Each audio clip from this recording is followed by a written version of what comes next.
Election result ഒക്കെ വന്ന് നിങ്ങൾ കണ്ടിട്ടുണ്ടായിരിക്കും. UDF ഏറെക്കുറെ തൂത്തുവാരി പോലൊക്കെ തന്നെയാണ്. പിന്നെ LDF ആണെന്നുണ്ടെങ്കിൽ നല്ല രീതിക്ക് കോട്ടം സംഭവിച്ചു. അവരുടെ കോട്ടകളിൽ നിന്ന് പോലും പുറത്തു പോകേണ്ട അവസ്ഥയാണ് അവർക്ക് കാണാൻ പറ്റിയത്.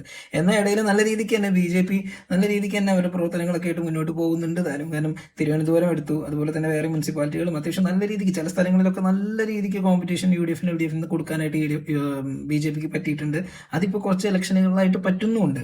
അപ്പോൾ അവരുടെ ഒരു മിഷൻ ഒരു 10 വർഷം കഴിഞ്ഞ് കഴിഞ്ഞാൽ കേരളം NDA ഭരിക്കുമെന്ന മിഷനിലേക്ക് അവർ ഓണാണെന്ന് ഒഫീഷ്യലി പറയുന്ന പോലെയാണ് ഓരോ ഇലക്ഷൻ റിസൾട്ട് നമുക്ക് കാണാനായിട്ട് സാധിക്കുക. കാരണം അവരുടെ വോട്ട് പെർസെൻറ്റേജ് ആണെന്നുണ്ടെങ്കിൽ നല്ല രീതിക്ക് ഓരോ സ്ഥലങ്ങളിൽ എടുത്ത് നോക്കുമ്പോൾ വോട്ട് അവർക്ക് കൂടുന്നുണ്ട്. അതുപോലെ തന്നെ അവർക്ക് കിട്ടുന്ന സീറ്റിൻ്റെ എണ്ണം കൂടുന്നുണ്ട്.